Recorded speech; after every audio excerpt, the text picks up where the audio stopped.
Voilà, bienvenue sur le nouveau live du mois d'avril. On va bosser ensemble comme d'habitude sur une analyse professionnelle de la pratique d'une séance dans le premier temps. Donc c'est Sylvain qui nous proposera sa séance. Et puis ensuite, on verra comment débattre autour des questions existentielles qui pourraient venir lors de cette séance. Ça vous va? Soit, Sylvain, tu connais la chanson, c'est tout à toi. Ok. Donc pour le contexte, c'est un peu particulier parce qu'il s'agit d'un ami à moi, c'est quelqu'un avec qui je fais du sport. Et, lui, donc on s'entraîne régulièrement ensemble, et lui est venu me voir parce que dans ce sport-là, il est passé au niveau largement professionnel. Et en fait, il devait se qualifier pour les Jeux Olympiques de Paris cet été, et malheureusement, ça ne s'est pas fait. Donc, c'est la deuxième fois qu'il tentait les qualifications. Il a essayé Tokyo 2020. Il n'avait pas réussi, mais c'était plus ou moins prévisible parce qu'il était à ce moment-là limite au niveau. Cette année, ça devait largement passer. Sauf que à la dernière compétition d'opportunité de qualification, il a fait une erreur éliminatoire. Il est donc disqualifié et il a 26 ans maintenant. Donc sa carrière se termine sur une disqualification et sur une non-participation aux Jeux Olympiques. Suite à ça, il décide quand même de terminer la saison. Il va pousser jusqu'au championnat d'Europe qui sont cet été. Donc il continue à s'entraîner, mais quand même moins, parce que là, niveau championnat d'Europe, c'est moins exigeant et il a largement le niveau. Et du coup, après, les portes sont ouvertes. Il va probablement faire une école plutôt dans les thérapies manuelles, dans ce qui est massage et physiothérapie, etc. Mais c'est pas encore clair. Et donc, ce qui lui arrive en ce moment, c'est que il a ce qu'il appelle un brain fog. Donc, en gros, il a l'esprit un peu embrumé. Il me dit qu'il ressent plus trop d'émotions, ni des bien ni des mauvaises. Et il fait encore, il fait maintenant assez régulièrement des espèces d'attaques de panique avant l'entraînement. Donc, il est suivi par psychologue du sport et psychiatre aussi. Et sur recommandation des deux, ils lui ont dit de tester un peu toutes les thérapies qui lui allaient bien parce que voilà, fallait aborder un nouveau sujet. Donc, il m'a demandé si on pouvait le faire en hypnose, ce que j'ai accepté. Donc, on a fait une séance ensemble. Il connaissait pas trop l'hypnose, donc ça a pris un petit peu de temps d'introduction de qu'est-ce que c'est l'hypnose, faire quelques phénomènes hypnotiques pour lui présenter, etc. Et on est arrivé, du coup, comme la phase de travail était assez évidente, parce qu'il m'a dit que là, ce brain fog, il le ressentait tout le temps, et même là, pendant la séance. Donc on a plus ou moins dialogué avec, parce qu'il avait vu faire ça et il trouvait ça super, donc je me suis dit que c'était tout à fait une bonne idée de réutiliser cette technique, par mouvement idiomoteur, un peu style Swan. On transfère cette espèce de brain fog dans la main qui va donc répondre toute seule. Et on vient que du coup, petite question de est-ce qu'il y avait une raison particulière? Oui. Est-ce que c'était un sujet important? Oui. Est-ce qu'on pouvait faire quelque chose? Oui. Donc du coup, le résultat est que c'est bien suite à cette compétition loupée c'est là qu'un peu tout s'est passé, que ça a commencé, et que il faudrait, on pouvait pas faire grand chose. Le brain fog entre guillemets n'avait pas de solution particulière, que ça allait s'atténuer petit à petit, et que le principal vecteur de changement serait la tristesse. Donc la tristesse vient du client lui-même. Je lui ai demandé à la main de s'approcher de lui et puis en gros lui communiquer ce qu'il y avait à boire. Il m'a dit c'est vraiment c'est la tristesse qui ressort et c'est tout à fait lié à la compète. On a plus ou moins répété le même processus pour la crise d'angoisse, les crises d'angoisse régulières qui sont sur des résultats assez similaires. Face à ça, du coup, je lui demandais un peu lui comment il se sentait, etc. Et il était assez remué. Et donc il m'a dit ça me va d'arrêter là, ça fait beaucoup de choses à considérer, à regarder. Je vais du coup, on peut en parler aussi avec mon psy, mon psychiatre, ça m'aide et tout. C'est super. Donc une séance, donc la séance s'achève, etc. Mon grand questionnement là-dessus va être une des questions que j'ai posées à un moment face à ce brain fog qui pouvait parler tout seul, était de dire oui, est-ce qu'on peut en avoir une raison ou une cause, ou je sais plus trop comment je l'ai formulé pour être tout à fait honnête.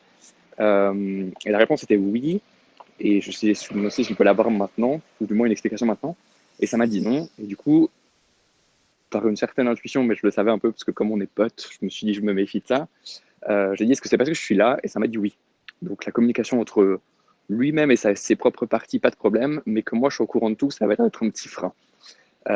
Et donc ma grande question est comment est-ce que je peux l'impliquer, ou est-ce que je dois l'impliquer plus dans la thérapie, sachant que il risque d'y avoir quand même ce frein de relation qui fait que on est potes aussi, on va forcément se revoir à l'entraînement et qu'on va toucher des sujets qui sont de plus en plus personnels et intimes.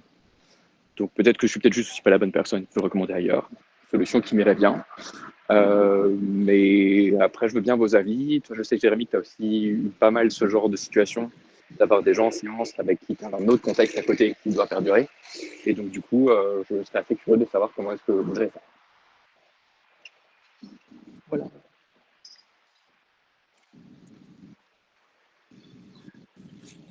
Ok. Est-ce que c'est clair pour tout le monde? Est-ce que tout le monde a bien compris la situation ou pas? Ouais. Donc, Sylvain est face à une personne qu'il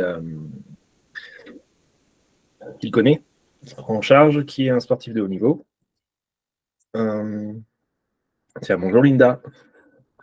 Tu arrives pile pour le résumé de la séance de Sylvain. Sylvain a pris en charge un ami, et un sportif de haut niveau qui devait être sélectionné pour un sport donné, on ne sait pas encore lequel,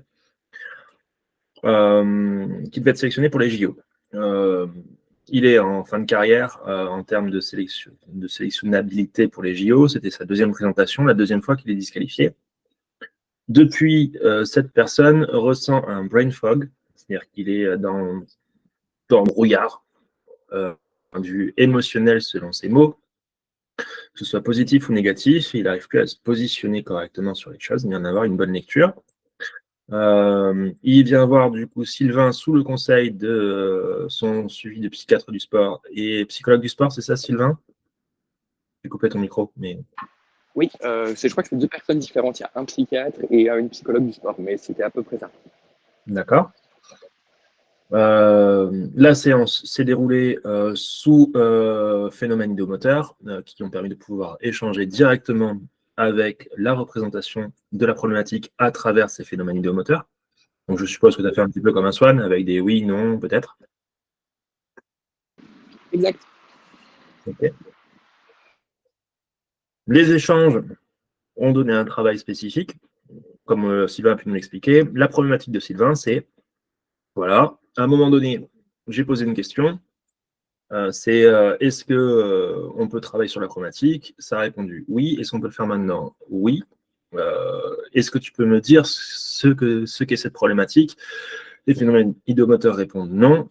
Et Sylvain rajoute est-ce que c'est parce que je suis là? Et les phénomènes idéomoteurs répondent oui. Du coup, Sylvain ne sait pas comment se positionner en termes de professionnel, en sachant qu'il a aussi un pied dans les relations personnelles et amicales avec cette personne-là, plus les relations sportives, et que il aimerait éviter que ça puisse manger sur les autres relations qu'il pourrait avoir avec cette personne-là, qui est un ami. Donc en gros, il vient nous chercher conseil, à savoir, est-ce que je dois rediriger, ou est-ce que je peux m'y prendre d'une certaine manière pour pouvoir travailler tout en sauvegardant ces éléments-là. J'ai bien résumé, Sylvain? C'est tout à fait ça. Super. Partant de ces points de vue, je vous laisse donc la parole. Comment vous vous positionneriez dans la situation que connaît actuellement Sylvain? Jérémy. Bonjour, oui, alors justement, le truc c'était, c'est OK pour travailler maintenant, mais c'est pas OK pour me dire ce qu'il y a, parce que je suis là. Et du coup, est-ce qu'il avait vraiment besoin de toi pour résoudre ce problème? c'est-à-dire de lancer la suggestion. Est-ce que tu peux résoudre ce problème sans avoir forcément m'en parler ou sans un peu comme un dialogue interne? Oui, alors c'est Euh, ce qui a été fait en fait. Donc, du coup, c'est bien comme ça que je suis parti. Et puis du coup, il a pu travailler. Et puis après, je lui ai dit, bah, tu peux me partager ce que tu veux, je peux tout savoir. Et donc, il m'a partagé 2, 3 trucs, mais sans plus. Ce qui fait qu'il a pu travailler avec lui-même et dialoguer avec lui-même. Et il m'a confirmé que bah, ça va apporter certains changements. De ce côté-là, j'ai pas trop de soucis. Maintenant, le fait que cette résistance-là soit clairement mise en évidence, que bah, m'impliquer, enfin moi comme personne, dans ce problème, c'est pas super évident, me pose question. C'est plutôt ça en fait. Donc je pourrais travailler entre guillemets en aveugle jusqu'au bout. Maintenant, la question est de dire, bah, si déjà clairement ça t'indique que partager sur cette situation c'est compliqué, inconsciemment ou consciemment, est-ce que vraiment je suis la bonne personne ou est-ce que vous avez des techniques particulières ou comment est-ce que vous gérez ça? Plutôt ça. D'accord.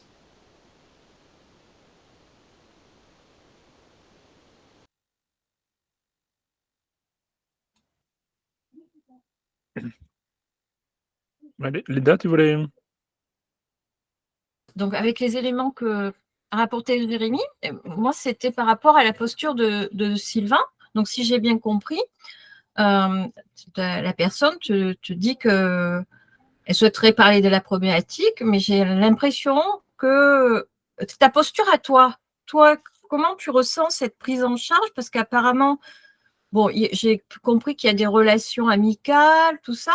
Quelle est déjà ta posture à toi déontologiquement vis-à-vis d'une personne qui a un lien autre que client, quoi? Parce que généralement, on est client. Donc, ta posture, si tu questionnes ta posture d'abord avant de… Comment tu te positionnes, toi? Moi, ma posture est claire. Enfin, pour moi, elle est claire. Donc, en tant que thérapeute, je vais l'accompagner du mieux que je peux et au mieux de mes connaissances. Pour moi, n'a pas de lien. C'est le lien amical à côté ne me dérange pas du tout. C'est pas donc moi, je suis tout à fait ravi de l'accompagner tant que justement, c'est pas un frein pour lui. Ça répond à ta question? D'accord. Donc, l'interrogation que tu as, donc toi, ta posture, elle est claire, c'est un ami, tu te sens d'accompagner les amis tant que c'est clair. Et par rapport à lui, donc lui, quelque part, il est dans une dualité, c'est-à-dire qu'il peut en parler, mais pas là. Donc, moi, c'est là où je capte pas. Bon, moi, j'aurais été d'avis de réorienter, mais c'est ma posture à moi. Mais lui, qu'est-ce qu'il veut concrètement, quoi? Alors lui, consciemment, si tu veux, n'a pas de souci. Il est venu et il souhaite continuer. Il n'y a pas de problème. C'est ce qu'il me dit. Maintenant, entre ce qu'il te dit et ce qui réside inconsciemment à l'intérieur, il y a peut-être une marge. Donc, je me pose la question si, même si lui a envie de continuer et que moi, ça ne me pose pas de problème, est-ce que si, en fait, inconsciemment, pour dire quelque chose comme ça, ça va poser des freins, bah, c'est dommage de faire un travail qui ne serait pas optimal à cause de ça. Ok. Bon. Je rebondis juste sur ce que Linda enfin, le questionnement qu'elle a amené sur ton positionnement. Je vais le dire en mode brut de décoffrage et volontairement. Pour toi, Sylvain, dans ce travail que vous menez ensemble, tu sers à quoi? Et pour lui, ton pote, tu sers à quoi en tant qu'individu? Dans ce travail-là, hein. Dans ce je ne suis pas trop sûr de cerner la question. Je sers à quoi? Je sers à un rôle de thérapeute en hypnose. Ouais, ça veut dire quoi, du coup? Bah, c'est l'accompagner pour mettre en place les changements qui lui sont bénéfiques et qu'il souhaite voir dans sa vie. Mmh. Et en pratique?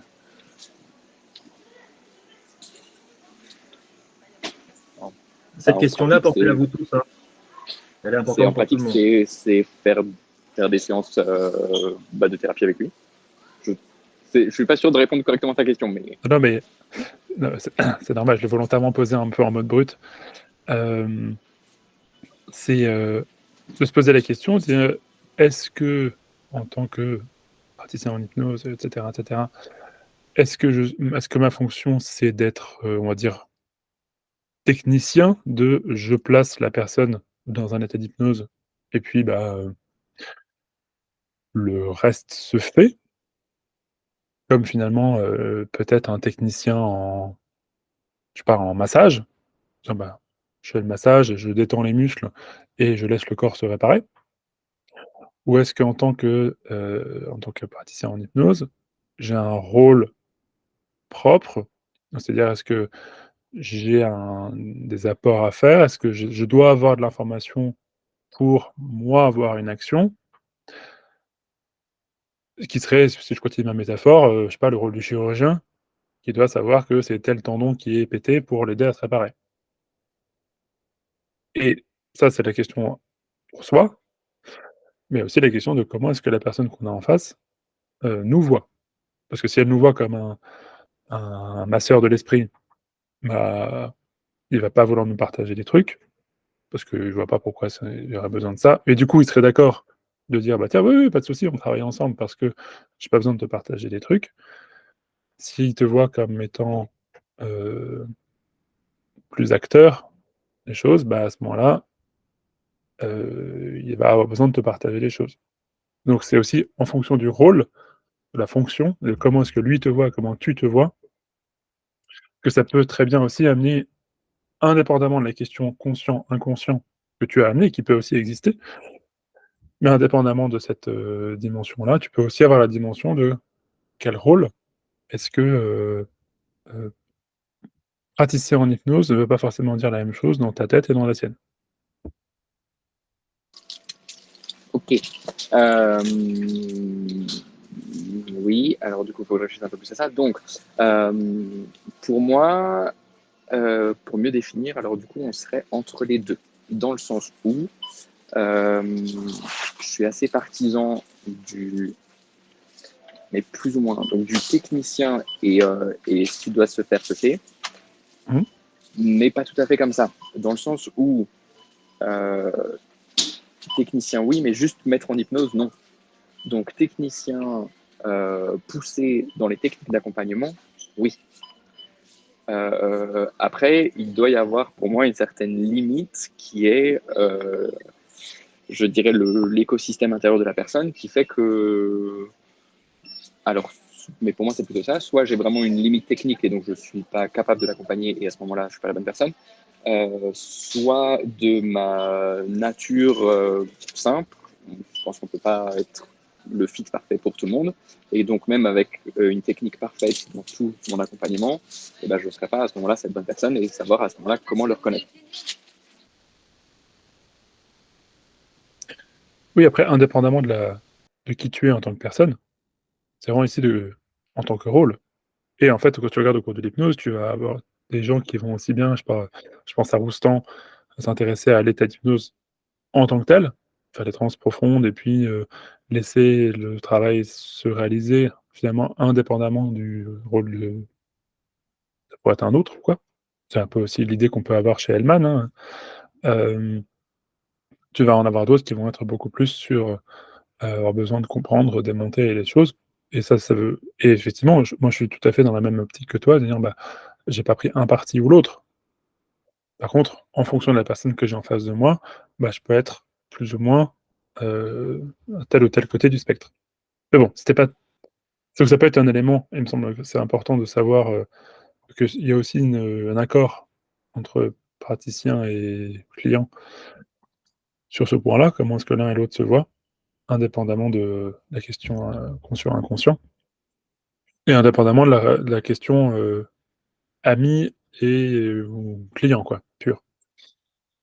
Et que ce soit d'une manière ou d'une autre que tu te poses, la question aussi qui peut t'aider là, de manière plus fondamentale pour aller plus loin, c'est qu'est-ce qui va te permettre de pouvoir objectiver que ton sujet là est en train de bosser et est-ce que tu as réellement besoin de savoir sur quoi il bosse en soi?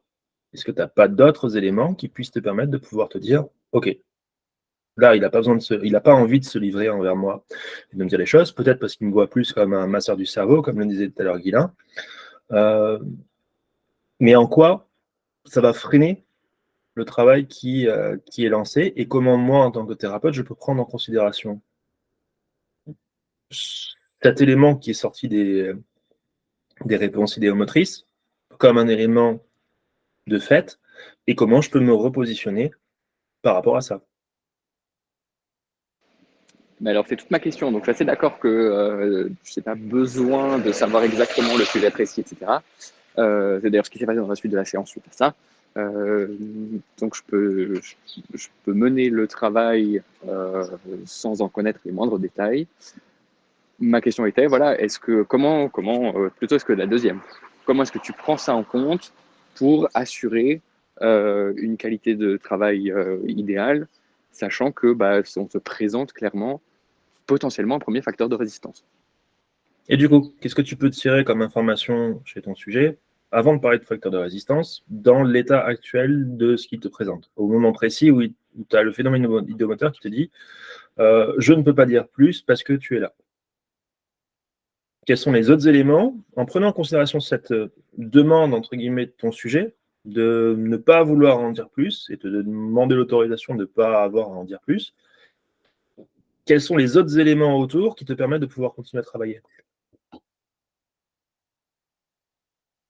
En plus des phénomènes idéomoteurs, tu as quoi? La réaction émotionnelle. Déjà, d'une, et quoi d'autre? Ton sujet, il s'est comporté comment, lui, alors qu'il y avait ces phénomènes idéomoteurs?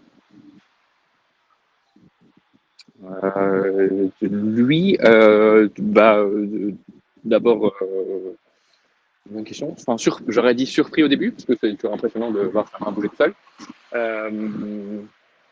Plus curieux de où va la conversation, parce que c'est des questions qui ne s'étaient pas encore posées. Et donc je pense qu'il se posait à l'intérieur des questions en même temps que sa main répondait toute seule.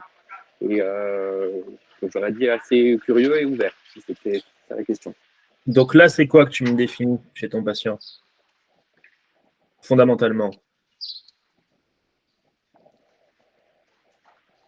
Je sais pas où tu vas m'amener. C'est sa dynamique. Oui. Là, tu viens de me définir sa dynamique. Il est curieux, ouvert, il a enclenché une systémie de discussion avec lui-même, avec son autre lui-même étant représenté par sa main. Ouais. D'accord? Et il est curieux et ouvert à ça, c'est-à-dire qu'il est impliqué dans cette communication. Absolument. D'accord. Donc il est dynamisé par rapport à des suggestions que tu lui as posées jusqu'à maintenant qui lui permettent de pouvoir enclencher une communication avec lui-même. Ça, fondamentalement, c'est là où tu en es. Là, en te disant je ne peux pas dire exactement ce que c'est parce que tu es là, est-ce qu'il a eu besoin de te le dire jusqu'à maintenant dans cette systémie, dans la construction de cette systémie-là, enfin de cette communication-là, de ces interactions-là? Est-ce qu'il a eu besoin de te le dire? Oui et non, dans le sens où c'est lui qui m'a abordé avec la problématique pour faire une séance d'hypnose, donc c'est lui qui est venu en parler, donc j'aurais dit. Oui, mais jusqu'à maintenant, là, vous avez lancé une dynamique et il n'a pas eu besoin de te dire, avec des mots, ce pourquoi il est venu. Enfin, ce qui est en train de se jouer. Non. Voilà. Par contre, la dynamique est là. Tout à fait. D'accord. Et il est prêt à bosser dessus. Absolument. Ça, c'est les réponses que tu as eues. Oui. Donc là, actuellement, dans ce que tu as dit, Guilain, avant, en termes de posture et de positionnement, plus en termes de réflexion fondamentale, tel qu'on vient de les poser là, et en voyant factuellement ce qu'est en train de vivre ton sujet, quels sont les facteurs, quels sont les vecteurs, quels sont les éléments qui vont te permettre de pouvoir objectiver qu'il est bien en train de bosser, d'une, et de deux, quelle est la suggestion qu'il a pourrait te venir pour qu'il continue à bosser. Donc, pour savoir qu'il est vraiment en train de bosser, ça va être ses réactions à lui au fur et à mesure des suites de questions.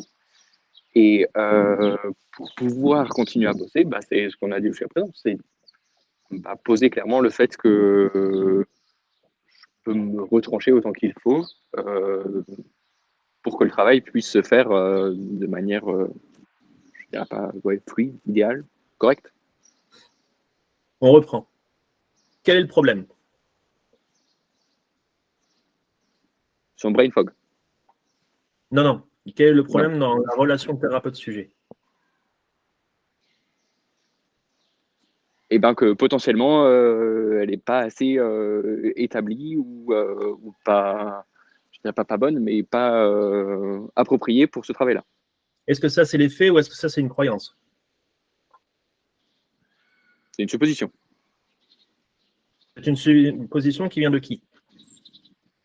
De moi, suite à cette réponse, que c'était parce que j'étais là que du coup, ça pouvait pas se faire tout de suite. Très bien. Quels sont les faits?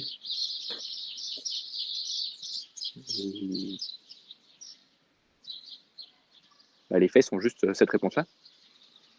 Non, les faits. C'est que ton sujet est dynamisé dans un rapport de communication introspectif avec une part identitaire personnifiée à travers une abréaction, à travers un Oui. phénomène idéomoteur. Oui. Ça, c'est les faits. Ok. D'accord. D'accord? Ouais. Dans ces faits-là, il t'a annoncé clairement qu'il était prêt à travailler et qu'il savait l'origine du problème. Oui. Voilà. L'obstacle porté dans ces faits, c'est que il ne veut pas exprimer ce problème parce que tu es présent.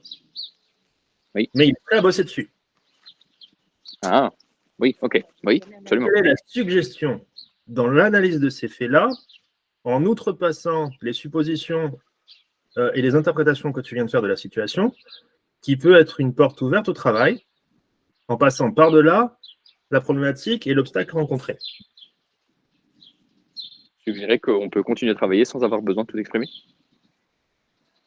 Quoi d'autre? Non. Ah tiens, bah très bien Sylvain, merci. Les autres, quelle suggestion là, portant acquisition de tout ce que l'on vient de dire avec Guilain, vous feriez là à cette personne qui vient de vous exprimer ça? On dit bonjour à Valérie au passage.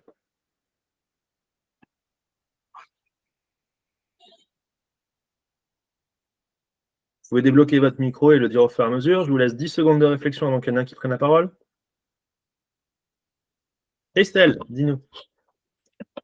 J'aurais tendance à suggérer que le travail continue à se faire tant que c'est utile pour lui. Vu que le travail est déjà entamé, ça peut continuer à se faire dans toutes les circonstances qui sont confortables pour lui.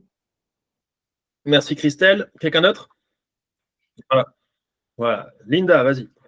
Après, moi, je lui suggérerais comment il envisage, lui, de continuer. Comment il voit pour continuer le travail. Pas mal, Linda. Quelqu'un d'autre? Jérémy. Si tu peux travailler et continuer de travailler sans me parler, fais-le. Ok. Eric. On pourrait lui demander de donner un mot pour symboliser son problème, un mot qui n'a rien à voir. Et puis pour le nommer en tant que symbole et travailler là-dessus. Ok. Christelle. Moi, j'avais une première question qui remonte. Ça s'est passé quand? Ça date de quand cette non-qualification? Est-ce qu'il n'est pas encore dans son étape de trouver ses ressources tout seul déjà? Ça date de début février. D'accord. Et on est fin avril. Ok. D'accord. Donc, ça commence à dater, effectivement. Merci pour cette précision. Pas de quoi. Dans tout ce qui vient d'être dit, là, dans toutes les suggestions que vous venez de proposer, chacun d'entre vous, qu'est-ce qui manque? Je sais pas. On est tous d'accord que chacune de ces suggestions peuvent être potentiellement intéressantes et pertinentes pour continuer le travail. Mais il manque quoi? Une demande du sujet pour savoir ce que lui veut faire. Non. Enfin, oui, potentiellement, pourquoi pas, mais quel élément indispensable il vous manque? L'accord du patient, son accord, sa volonté. Non, ça, tu l'as déjà vu qu'il est déjà dans une dynamique de travail.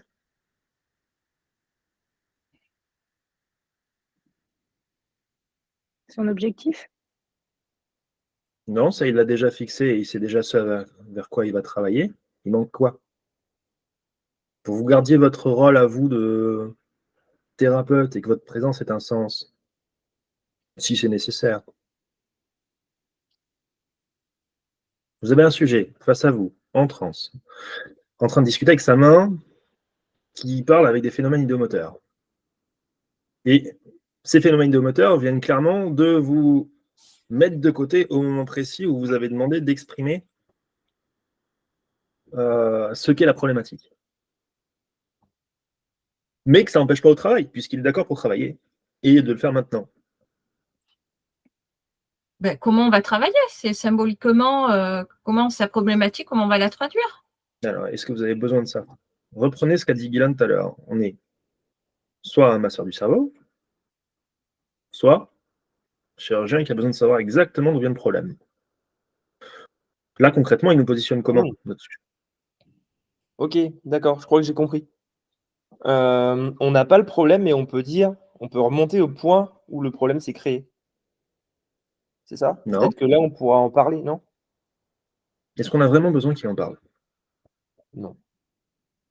Non, on n'a pas besoin qu'il en parle. Notre sujet, est-ce qu'il est prêt à bosser là?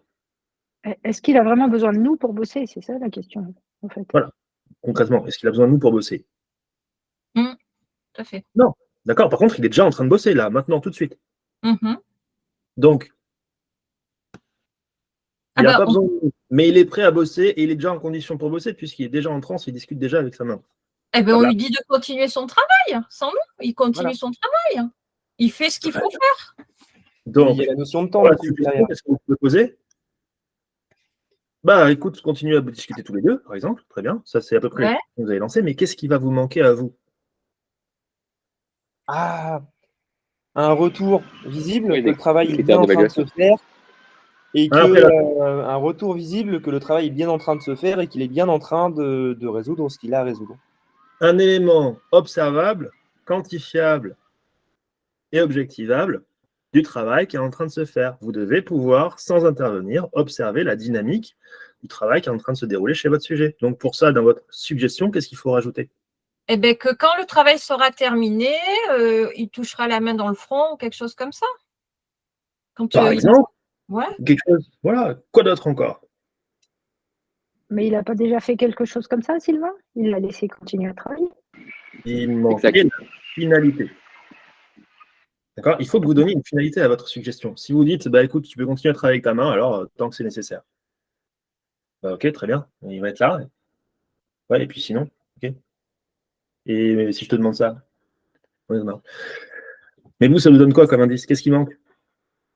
À la fin du travail, une fois que. Vous avez besoin de pouvoir objectiver à la fin du travail. Vous avez besoin de pouvoir savoir quand est-ce qu'il a fini de bosser. Pour pas avoir besoin de venir couper court en plein milieu de sa transe et lui dire ça y est, c'est bon, t'as bossé? Pour le laisser respirer. Il vous demande d'avoir de la place pour pouvoir respirer, laissez-lui la place pour pouvoir respirer et bosser de son côté. Par contre, vous avez quand même un rôle de thérapeute, un rôle d'encadrement, un rôle d'observation qui va vous permettre de pouvoir dire de manière objectivable, bah là, mon sujet a terminé cette phase de discussion dans laquelle moi, je n'avais pas ma place à connaître plus de détails que ce qu'il voulait m'en livrer. Ça va? Ou je vous ai largué? Oui, Christelle.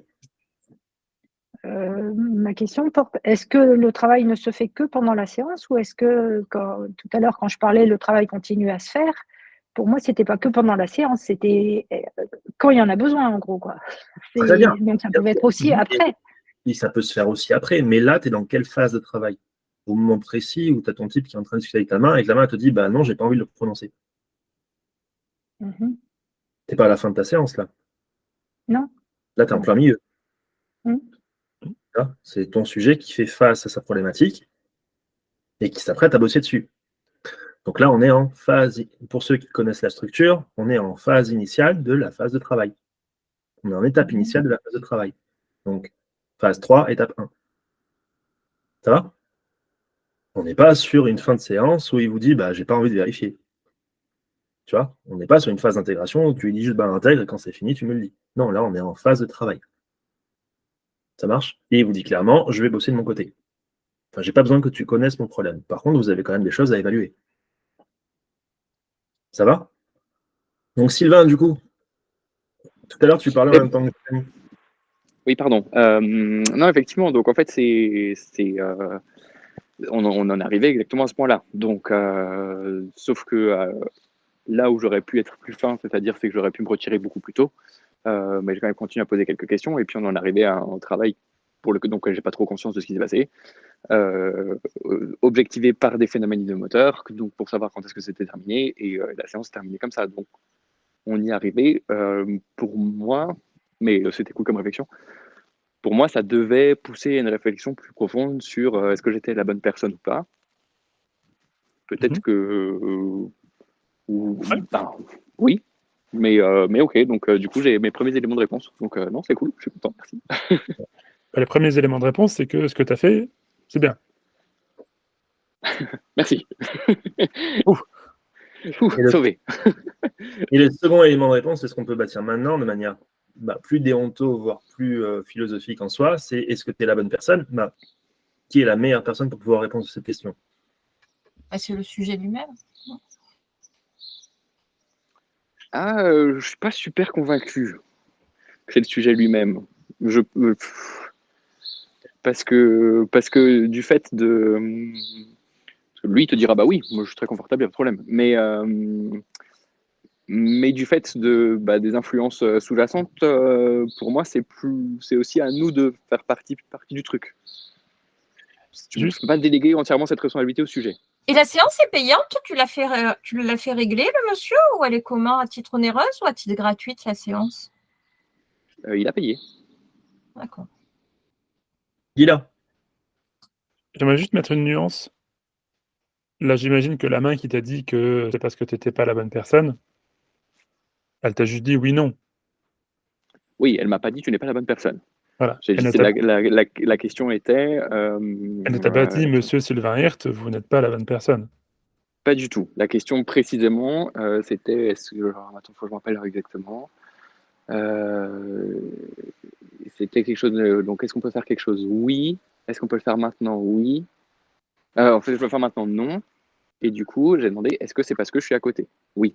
Et on m'a pas dit, non, toi, tu devrais jamais être à côté. C'était ça le truc précis. La nuance que j'aimerais amener, c'est dans est-ce que je suis à côté? Tu as compris, toi, la question, est-ce que je, Sylvain, suis, en tant qu'ami, à côté? Il y a aussi la nuance en disant, je, en tant qu'autre personne du groupe humain, suis à côté, au sens où ça relève de l'intime, et j'ai pas envie de partager l'intime avec qui que ce soit d'autre, que ce soit un pote ou un inconnu. Et cette dimension-là, cette petite nuance-là, et potentiellement, elle change un peu toute la donne. Parce que si c'est avec n'importe qui d'autre, avec qui que ce soit, à ce moment-là, il n'y a pas vraiment besoin d'envisager de rediriger vers qui que ce soit. Par contre, il y a besoin on va encore en parler, il y a peut-être d'autres choses à faire. Si c'est toi, nommément, parce qu'il y a potes, etc., il y a aussi des choses à faire, mais c'est pas tout à fait le même point. Et ça, pour moi, on n'en sait rien. Exact, c'est pas une notion que j'ai précisée, t'as raison. Et plus profondément que ça, encore une fois, à qui ça pose problème? Qu'est-ce qui t'a amené à poser cette question?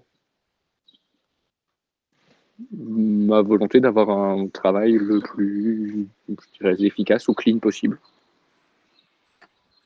Désolé. Ça t'a posé problème à toi en te disant mince, attends, je suis un pote, peut-être qu'on m'avait dit qu'il fallait pas trop, je sais pas toi, peut-être que ça lui pose problème, etc. Donc c'est ta partie. Oui. Et après, il peut y avoir plus ou moins sa partie. Ça, consciente et inconsciente, ça on ne sait pas. C'est ça. Christelle, tu voulais tout à l'heure. Ça rebondit sur ce que tu viens de dire. Je voulais lui poser la question, qu'est-ce que toi, Sylvain, tu as envie de faire? C'est pourquoi tu as pris ça, effectivement, comme pour toi?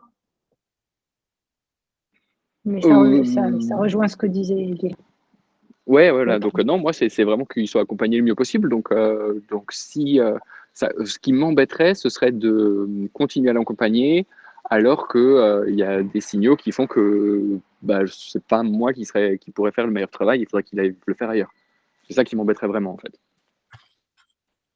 Il y a quelque chose qui permet de le dire? Voilà. Je pensais que après réflexion plus approfondie avec vous, moins, mais pour moi c'était un indicateur de cette réponse-là. D'où ma proposition de séance aujourd'hui. Je vais te faire une réponse par l'absurde. Est-ce qu'il est possible de trouver quelqu'un qui travaille mieux que toi? Oh, oui, certainement. Oui, je pense que oui. On va dire, ne serait-ce que d'un point de vue la plus basique humilité. Ok. Mais bon, si tu pars de ce postulat-là, tu renvoies tout le monde. Non, oui, je sais travailler, mais il y a des gens qui travaillent mieux que moi. Et à ce moment-là, je risque d'avoir un chiffre d'affaires à la fin du mois relativement modeste. Donc, tous autant qu'on est ici, on sait bien qu'on n'est peut-être pas les meilleurs. On n'est même certainement pas les meilleurs.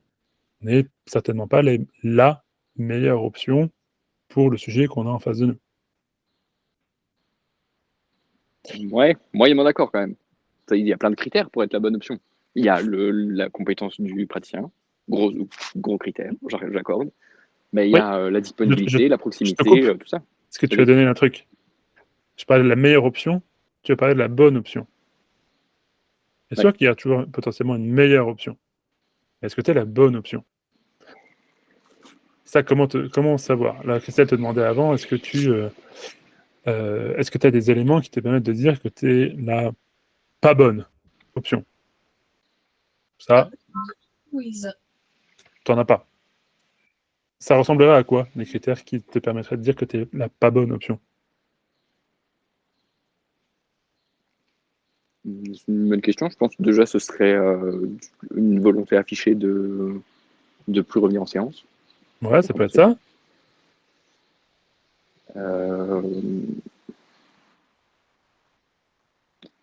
Ou alors, il y a de mon côté, il y a de savoir est-ce que moi, je me sens plus objectif et clean dans mon travail. Parce que moi, je me laisse embarquer par la relation. Ça compose aussi, ouais.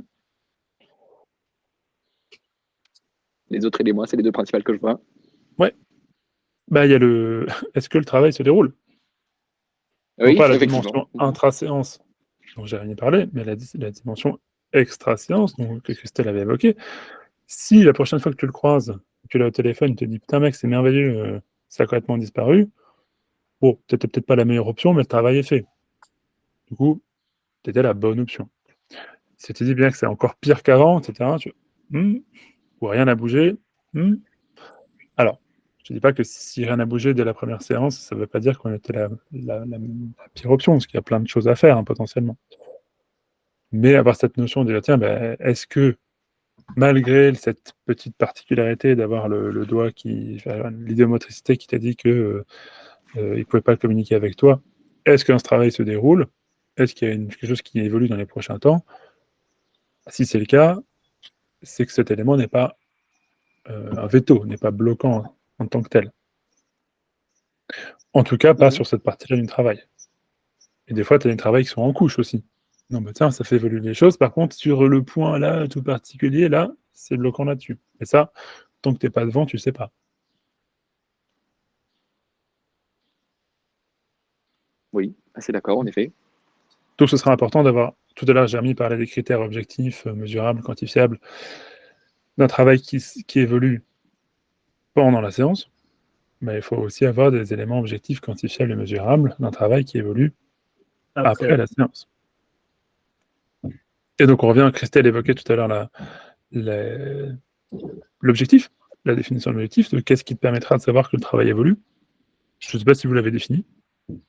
Oui, on l'a défini parce que ça faisait partie après de la suite de la discussion, de savoir si les symptômes pouvaient être éliminés ou pas, etc. Les réponses ont été une diminution progressive et ça va prendre, il faut revoir dans un mois. Donc je le revois dans un mois. Je vous dirai à ce moment-là. Ok. Est-ce que si dans un mois il te dit tout a régressé, est-ce que tu pourrais être sûr que c'est l'effet de ton travail? Alors, tout a régressé dans le sens de tous les symptômes se sont Il y améliorés a- ou tout a régressé, Ouais, c'est voilà, devenu pire? Non, tout s'est amélioré, pardon. Et puis, Tout s'est amélioré. Non, mais enfin, tout s'est amélioré, donc je suis ravi. Est-ce que c'est que moi? Non, probablement pas, puisqu'il sera passé plein de trucs d'ici là, mais on a souvent cette thématique-là aussi, de dire, ah oui, mais attends, mais parce que je travaille aussi avec un psychologue, avec un psychiatre, et puis il y a un travail, on va dire, je sais même. plus l'expression que tu avais utilisée, Christelle, tout à l'heure, il y a un truc qui se passe, on n'en sait rien, a posteriori. Mais c'est pas grave de oui, savoir quel est... tant qu'il y a, moi, s'il va mieux, je suis ravi. Que ce soit absolument ma contribution ou pas, oui, du difficile à dire. Mais du coup, dans l'autre sens, si ce sujet Si tout va moins bien, est-ce que c'est forcément dû à la séance? Si le non, sujet pas va moins forcément bien. non plus. Pourquoi? Ben parce qu'entre-temps, il aura eu d'autres événements, parce qu'il aura eu en plus d'autres séances, parce qu'il sera passé plein de choses, et si ça se trouve, c'est même encore en plus une phase encore plus nécessaire au travail, donc ouais, il peut y avoir plein de trucs. Et donc? Bah, donc ça m'avance pas plus que ça pour savoir si j'ai la bonne personne, je voudrais dire finalement. Mais oui. Oui et non. Qu'est-ce qui fait en sorte là que tu ne te sentes pas plus aiguillé? C'est quoi ton grand doute là? Mon grand doute, c'est que mon travail est potentiellement pas de qualité. Pourquoi tu en arrives à avoir ce doute là? Enfin, pas de qualité, c'est pas ça. C'est que les circonstances me permettent pas de faire un travail de qualité plutôt. C'est ça plutôt le grand doute. Elles te permettent pas, ou objectivement ou subjectivement? J'aurais dit objectivement. C'est que on en revient à cette idée de je suis pas la bonne personne. Ok, donc quels sont les éléments objectifs qui te permettent là de te dire que tu n'es pas la bonne personne? Après tout ce qu'on a cité, après ce que Guylain t'a dit, en termes de recherche de bonnes personnes et pas de meilleures, et en termes d'analyse de ce qui se peut passer intra et extra. Pour moi, il y en a plus. Il n'y a plus aucune raison objective qui puisse te permettre de dire que tu n'es pas la bonne personne? Non, il n'y en a pas non plus d'objectif qui me permettent de dire que je suis vraiment la bonne. Ah bon?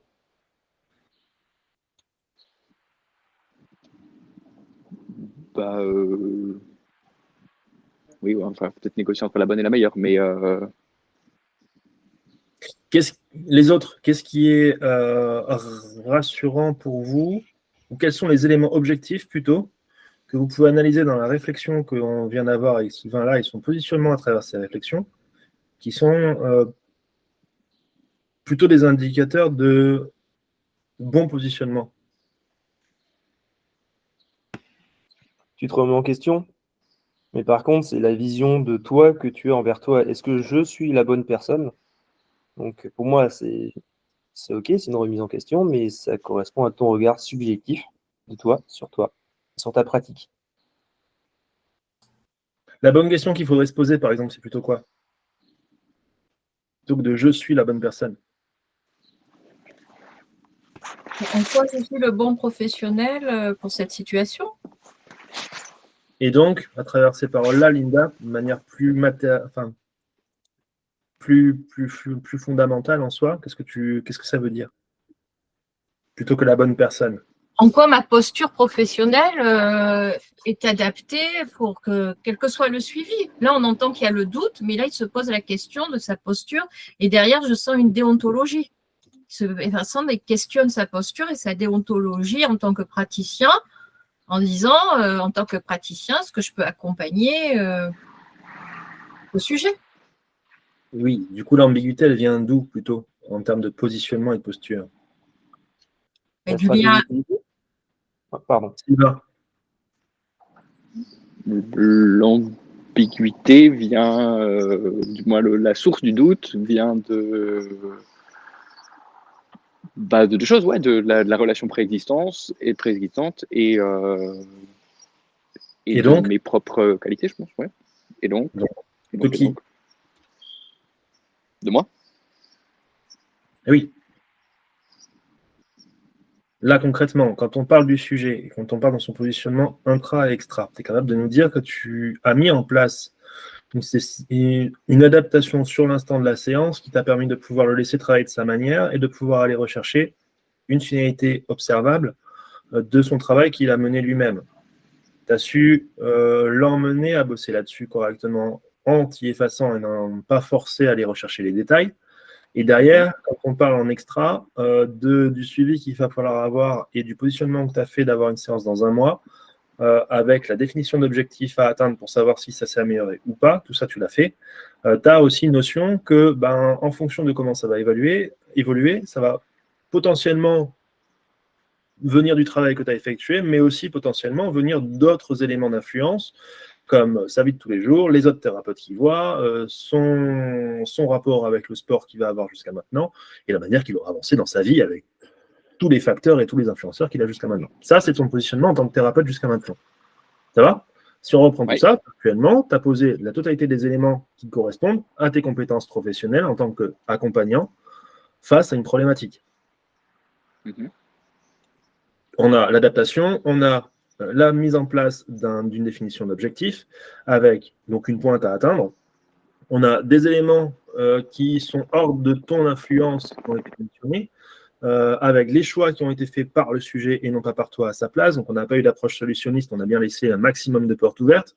Moi, jusque-là, je vois un positionnement professionnel en termes de compétences qui est très bon. Donc, qu'est-ce qui pose souci là actuellement dans ta posture, dans ton positionnement face à cette personne en particulier encore aujourd'hui?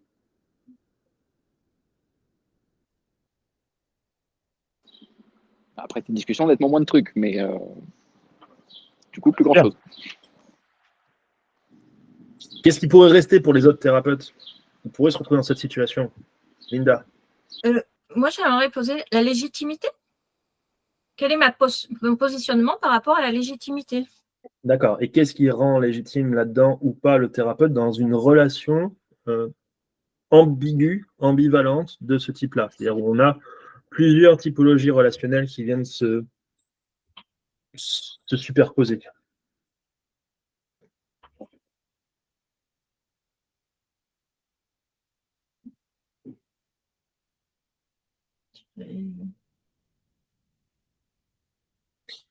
Qu'est-ce qui influence là ton doute, Sylvain? Est-ce que c'est le fait que ce soit un pote? Est-ce que c'est le fait que ce soit un client? Qu'est-ce qui t'influence et qu'est-ce qui influence ce doute? Bah, ce qui influence, ce qui m'a fait me poser la question, c'est le fait qu'on soit potes. Eh oui. Du coup, ton positionnement là, face à lui, est-ce que c'est un positionnement de pote? Non. Non. Bah, C'est un positionnement de non, professionnel. Et la totalité des compétences que tu as fait découler jusqu'à maintenant sont des compétences de professionnel. Donc tu t'es comporté avec lui comme un pro, comme un accompagnant pro. Ça marche? oui, oui. Et Comment tu vas te comporter avec lui dans un mois? De la même manière. De la même manière. Maintenant, quel impact et quelle influence possible ça peut avoir sur votre relation amicale? voilà, exactement. C'était ce que je me posais, l'incidence de la relation. Potentiellement. Ça veut pas dire que ça va en avoir. Honnêtement, vu la relation, aucune. Aucune. Ouais. C'est sûr. D'accord? Oui. Pourquoi t'en es sûr? Parce que l'inverse a déjà été vrai aussi. Il a été mon coach et il a été parfaitement professionnel. Et on a une relation du coup de coach, enfin d'entraîneur entraîné qui était très pro aussi. Et ça n'a pas changé le fait qu'on soit potes encore en dehors. Donc, fondamentalement, qu'est-ce qui te permet d'être assuré dans ton positionnement et ta posture face à ce client qui est aussi un ami?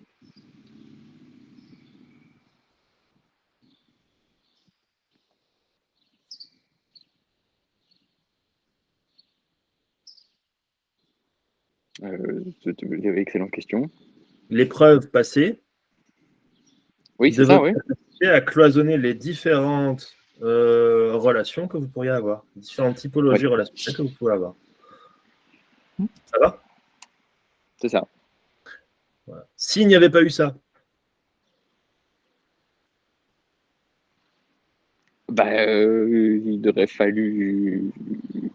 C'est une question. S'il n'y avait pas eu ça, soit il aurait fallu voir si on avait été capable ou pas, et si vraiment une des deux se dégradait, choisir une des deux. Soit je deviens uniquement son thérapeute, ou alors je laisse le truc et je reste uniquement son pote. donc ça veut dire que tu aurais mis dans la balance les deux typologies relationnelles en fonction des bénéfices et des risques que pouvait apporter la thérapie, et ça en fonction de quel intérêt? Les tiens ou les siens? C'est compliqué parce que ça va être, c'est les siens, mais après, c'est non, enfin les deux. Bah oui, les deux. Bah oui, les deux. Parce que si moi j'avais pas eu envie de perdre la relation amicale, j'aurais juste arrêté la professionnelle, c'est tout. Mais c'était peut-être Exactement. pas forcément son meilleur intérêt. Et c'est la réponse la plus saine que tu peux apporter. Si tu m'avais dit, bah non, que en fonction de lui, bah, ça veut dire que tu t'oublies. Donc si tu t'oublies, ça veut dire que il y a un rapport identitaire qui n'est pas complètement sain à la thérapie parce que tu veux à tout prix aider au détriment de ce que tu peux représenter à. Et si tu m'avais répondu, bah non, pour moi, ça veut dire que tu te positionnes que pour toi dans cette relation-là et que ça peut être au détriment de ce que tu aurais pu apporter pour ton patient. Donc là, le fait que tu puisses être capable de pouvoir mettre dans la balance les deux et de pouvoir juger les deux dans ton positionnement, c'est plutôt ça, non? Dit comme ça, c'est pas mal, ouais. Et oui. Donc,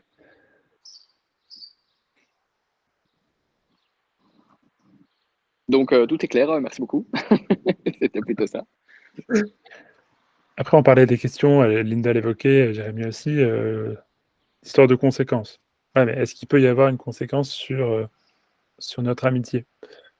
Tu me dis, bah non, parce que, tac, tac, tac, tac.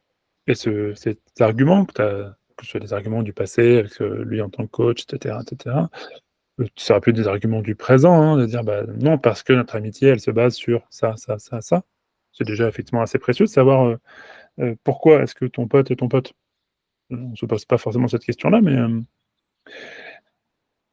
mais si jamais il y avait eu un petit doute, à ce moment-là, prendre le parti des conséquences, en disant, tiens, attends, on se lance là, tu vois, on est potes, on se lance dans un travail thérapeutique.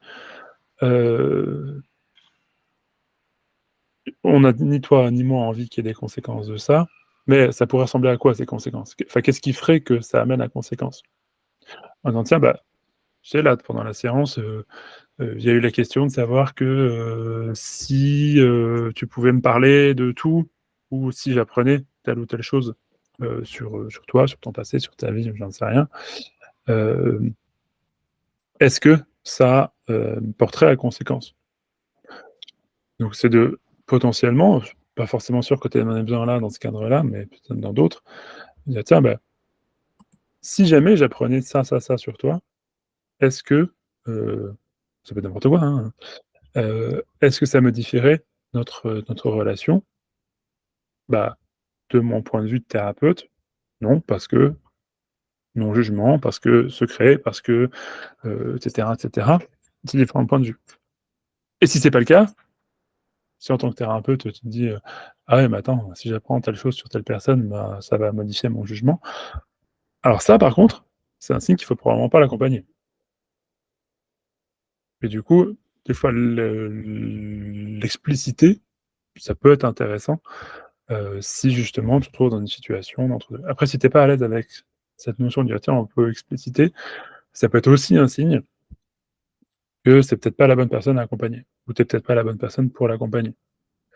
Si c'est OK de dire, de pouvoir expliciter, de dire: «Tiens, voilà, si on se met à parler de trucs, compliqués», ou ça peut être différents niveaux de complexité, hein, pas forcément la chose, de fou. C'est OK qu'on puisse en parler, c'est OK que ce soit là et ça va rien modifier à notre relation. À ce moment-là, comme dit Jérémy, c'est sain d'un côté, c'est sain de l'autre, les intentions, les conséquences potentielles et cetera, tout est sain. Pas de problème pour accompagner. est-ce que c'est clair pour tout le monde ce qu'on vient d'aborder là? Ouais, qu'est-ce que ça vous a appris? peux déjà remercier Sylvain parce que c'est super top qu'il emmène ça sur le plateau. C'est quand même une énorme question qu'on peut se poser en termes de posture et de positionnement, surtout qu'au départ, en tant que thérapeute, on peut être emmené à être tenté d'accompagner nos familles, d'accompagner des proches, d'accompagner des amis. Et en plus, en étant débutant, sans trop savoir sur quoi on va tomber, et on peut très facilement tomber sur des situations qui peuvent être complexes. Du coup, ça vous apporte quoi, ça, cette réflexion? Linda? Alors, mais je remercie Sylvain parce que moi, ça m'a permis de revoir mon positionnement parce que j'avais la croyance ou la conviction que comme on était professionnel, moi, je m'interdisais d'aller accompagner des amis ou de la famille. Mais à la lueur des échanges que nous avons eus, si on mesure les risques, les bénéfices, conséquences, c'est possible si on reste dans une posture et dans un positionnement professionnel.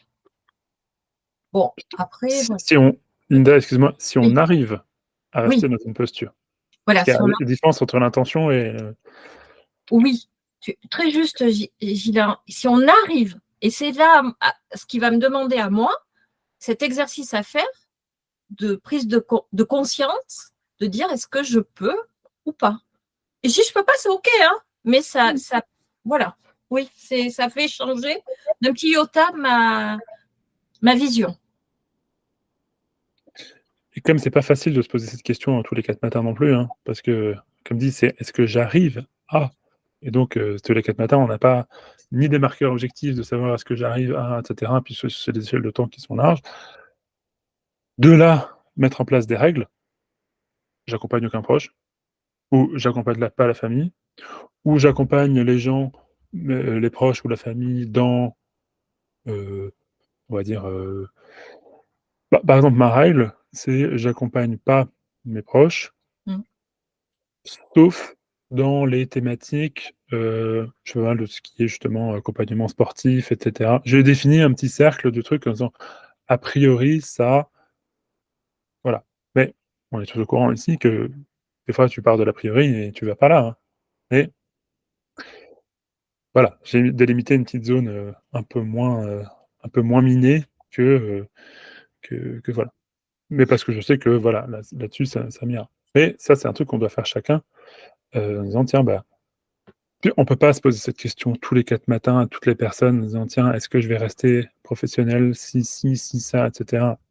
C'est pas possible. Se la poser de temps en temps comme on le fait là, en dehors d'une situation, oui.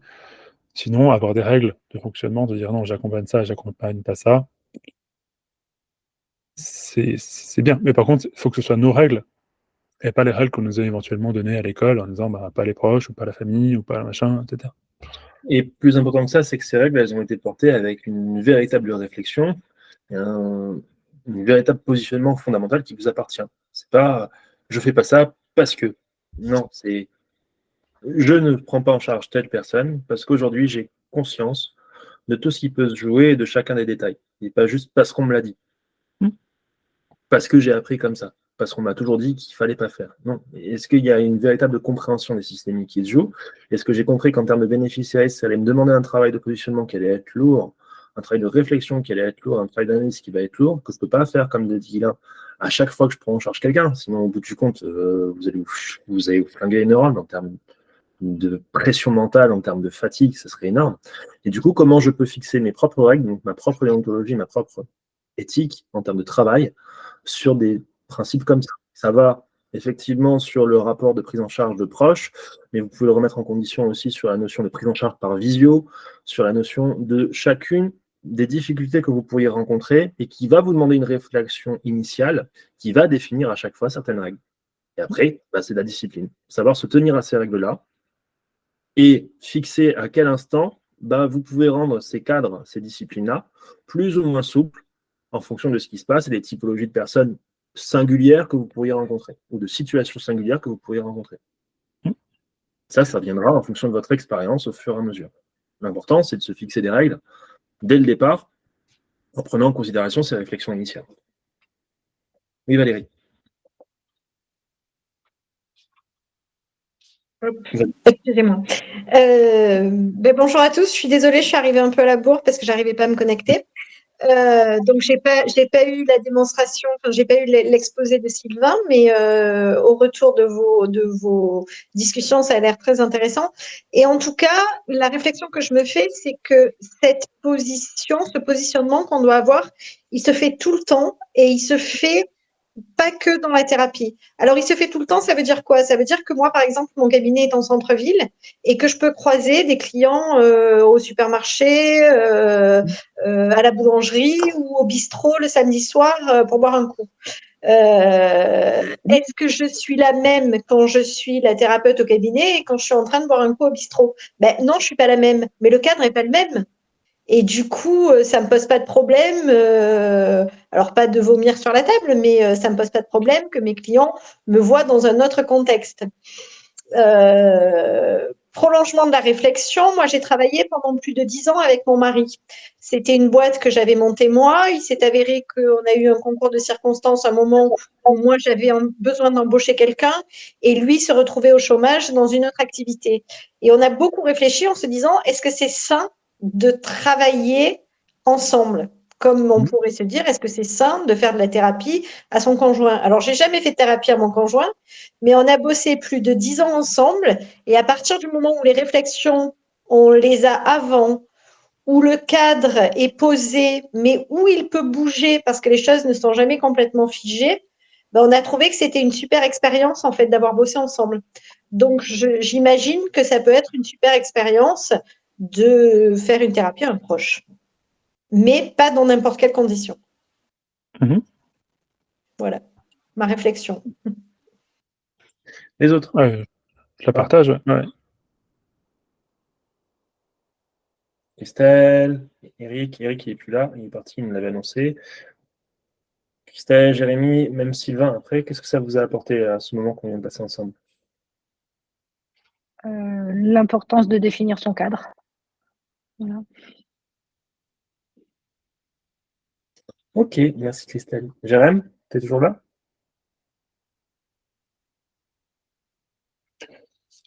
Il a parlé. Si, je suis là, mais Si, il est non, là. j'ai rien à ajouter. Ok, super. Sur ce, donc on vient de terminer l'analyse de la pratique de Sylvain. On a pu répondre à plein de questions en termes de positionnement, en termes de posture, en termes de positionnement éthique, comment définir ses propres règles en termes de prise en charge en thérapie et comment les définir de manière intelligente, enfin avec intelligence et avec réflexion, plus que de les fixer par dogme. Comment réussir à sortir de ces dogmes-là dans certaines situations de manière singulière, mais en le faisant de manière éclairée et assumée, justement parce qu'on le fait en termes de réflexion. Et comment ça va définir aussi votre identité en tant que thérapeute au fur et à mesure. Ça, c'est tout ce qu'on a vu. Est-ce qu'il y a maintenant une question particulière en termes de pratique qui peut avoir absolument rien à voir avec ce qu'on a vu maintenant, qui pour vous serait intéressant d'aborder? Là, autour d'une table ronde de questionnement qu'on peut se poser ensemble. Un sujet particulier que vous aimeriez aborder.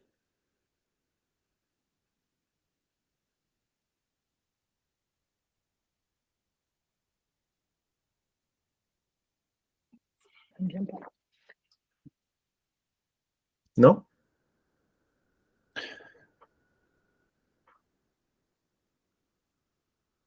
Si jamais il n'y a rien, si jamais, je sais pas si tu avais un truc en Vas-y, tête. Mila. Pour le coup, c'est dans la suite de ce que Sylvain a amené. C'est peut-être l'orientation problème ou l'orientation solution. Parce que finalement, là, l'approche qui a été prise par Sylvain est un peu à cheval entre les deux, mais il a quand même pris le choix de donner la parole au problème, au brain fog. On aurait pu aussi envisager une orientation solution. Non, le brain fog, c'est ce qu'on ne veut pas. Mais comment est-ce qu'on construit un truc dans l'autre sens, vers le côté solution. Du coup, ça peut être un point. Et c'est vrai que c'est quelque chose qu'on croise assez régulièrement dans le domaine de l'hypnose, etc.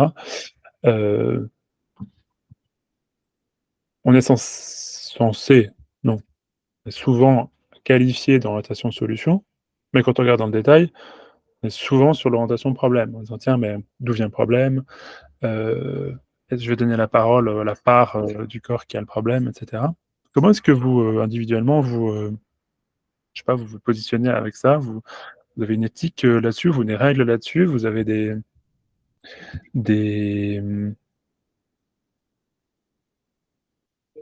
vous êtes tout l'un, tout l'autre, vous choisissez? Alors, Alinda? ouais, alors, les questions que tu soulèves, on voit chez moi une dualité. De par mon parcours professionnel, j'ai souvent été amenée, des postes que j'occupais, en dehors de la thérapie, à apporter des solutions. Tu vois, c'était solution, la personne vient, t'apporte une solution, parce que c'est soit une règle juridique, soit une règle sociale, donc tu es amené à apporter. Là, après, avec tout le cheminement que j'ai pu avoir et que je continue aussi à expérimenter, il est vrai que ce qui m'anime au fond de moi-même, c'est que c'est la personne en elle-même qui a les solutions. Moi, je suis juste un vecteur, un accompagnant à permettre à questionner. Mais c'est vrai que c'est pas évident parce que moi, particulièrement, je serais tentée à dire mais c'est encore une lutte interne par rapport à moi-même. Voilà. Parce que quand il y a une problématique, tu aimes bien avoir des pistes, mais c'est moi. Et je dois me défaire de moi et me centrer sur le sujet et l'amener vraiment dans son questionnement et dans ses propres solutions. Ce que j'expérimente là avec les formations que j'ai pu faire récemment. Et c'est vrai que c'est ce questionnement au départ avec la personne qui va questionner sa problématique. Voilà, moi j'en suis là. C'est vrai que voilà, c'est dans la thérapie, on en est là, mais c'est vrai que par moment, mais je sais que fondamentalement, c'est le sujet qui a la réponse. Mais moi, ça va questionner vraiment constamment ma posture, et j'en suis pas tout à fait là. Ce serait faux de dire que à être vigilante quand je questionne, vraiment questionner, des fois, avoir le bon questionnement qui me permet pas d'influencer ou de suggérer. Voilà, j'en suis dans là, actuellement. Valérie. Alors, je trouve ta question hyper intéressante parce que j'ai mis très longtemps avant, enfin, je ne me la suis jamais posée, sauf que là, tu viens de faire réveiller un truc, c'est que moi, j'étais plutôt orientation problème, puisque les gens qui venaient pour arrêter de fumer, par exemple, et qui voulaient une solution pour arrêter de fumer, je ne le faisais pas, ça me faisait chier, en fait. Et quand je dis que j'étais plutôt orientation problème, je n'allais pas dire ça vient de là, ou je considère que le problème, c'est une cognition et que finalement, l'élément qu'on va trouver pour sous-tendre cette cognition n'est qu'un prétexte. Et du coup, peu importe le problème. Mais je considère qu'il y a quand même une cognition qui fait que des problèmes deviennent récurrents ou des choses comme ça. Mais ta question m'a fait me dire, mais pourquoi tu n'as jamais aimé faire du tabac, par exemple? Eh bien oui, parce que c'est essentiellement axé solution, et ça me faisait chier. Alors, je commence à en faire un peu au bout du temps, il serait temps. Mais voilà, je le fais très probablement à ma manière et pas en cherchant une solution à tout prix. Mais franchement, très intéressant comme question. Parce que voilà, d'un coup, ça a fait émerger des trucs. Cool.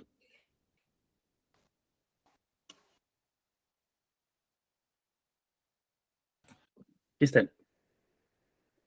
J'ai envie de demander, est-ce que c'est important d'avoir une préférence ou une Ah non, tendance? je disais tout à l'heure, est-ce que vous êtes tout l'un, tout l'autre? Est-ce que vous avez un entre-deux? Est-ce que vous choisissez en début de séance, dans quelle optique vous allez être? Je pense que c'est important de savoir ce qu'on est en train de faire, avant de savoir si on Oui. est en train de chercher une solution ou de démonter un problème.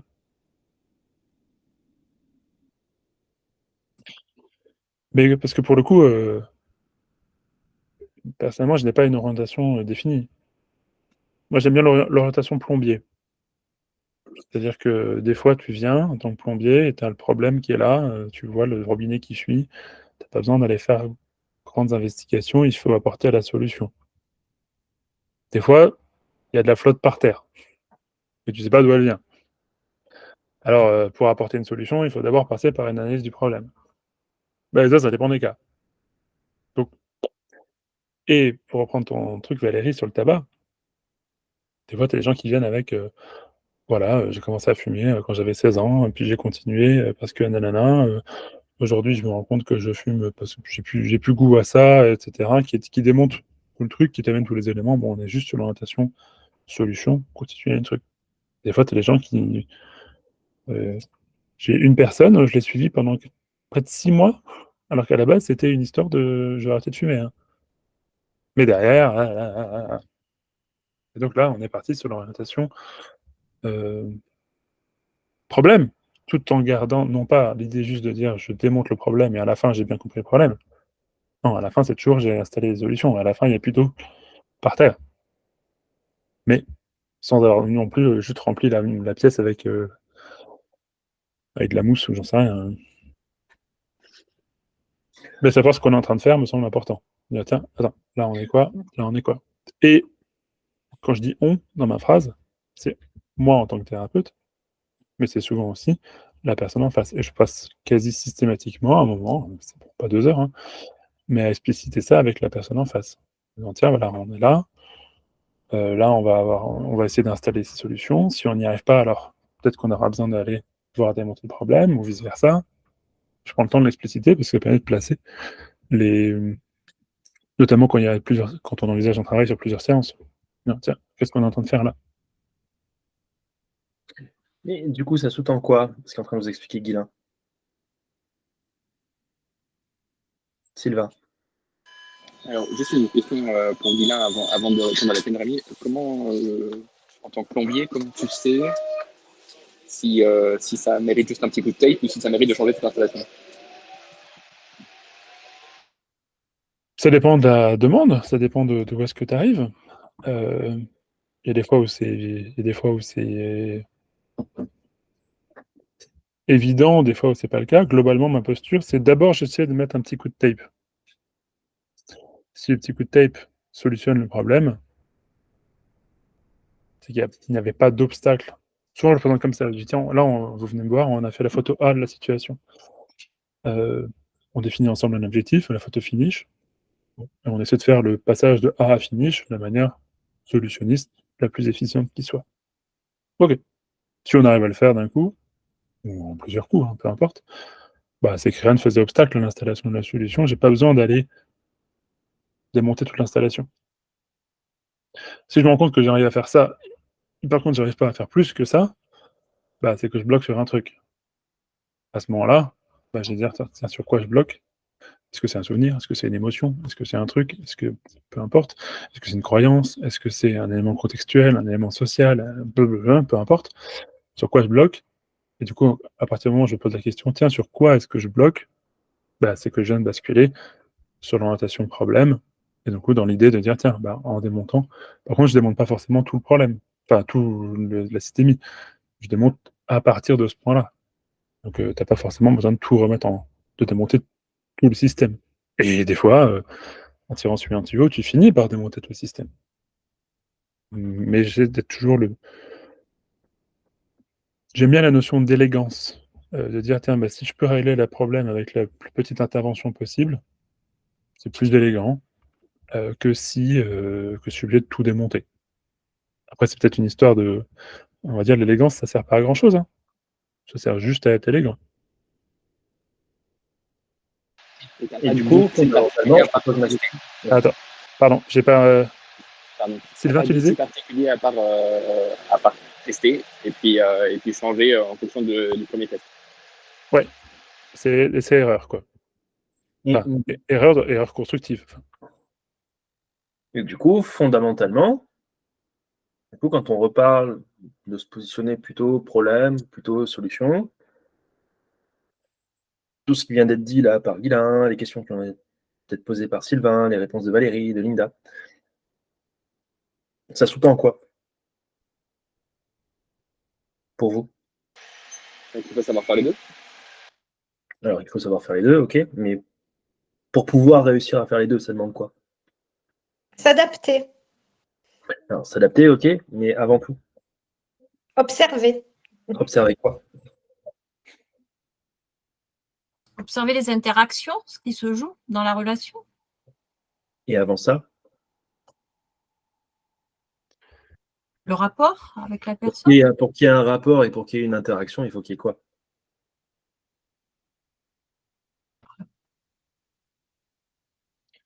Une volonté.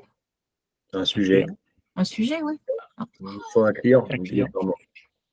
Il vous faut un client dans un contexte de prise en charge qui peut être différent, hein, concrètement. Tu peux avoir un client qui vient pour une douleur, il vient dans ton cabinet. Bah, tu peux aussi avoir un client qui est là pour une douleur, mais que tu chopes dans une voiture accidentée. Concrètement, c'est deux contextes différents, mais pourtant avec deux personnes qui viennent pour une douleur, en soi, enfin qui présentent une douleur. Seulement, la manière que tu auras de travailler sur ces deux personnes-là ne sera pas du tout la même. Au même titre que si tu as une personne qui a une douleur tout d'un coup fugace en plein milieu d'un supermarché, concrètement, quelles questions tu vas pouvoir te porter en termes d'éthique, en termes de positionnement ou de non-positionnement à la prise en charge, en termes de la manière de prendre en charge, est-ce que je vais l'apporter de manière plus solutionniste ou plus orientée problème, donc plus systémique, de quelle manière je vais travailler sur cette systémie, avec quelle profondeur, avec quelle intensité de travail, est-ce que je vais tout démonter, est-ce que je vais démonter juste partiellement, est-ce que je vais reprendre la comparaison du plombier, est-ce que je vais juste faire une tranchée pour juste un tuyau ou est-ce que je vais démonter tous mes murs?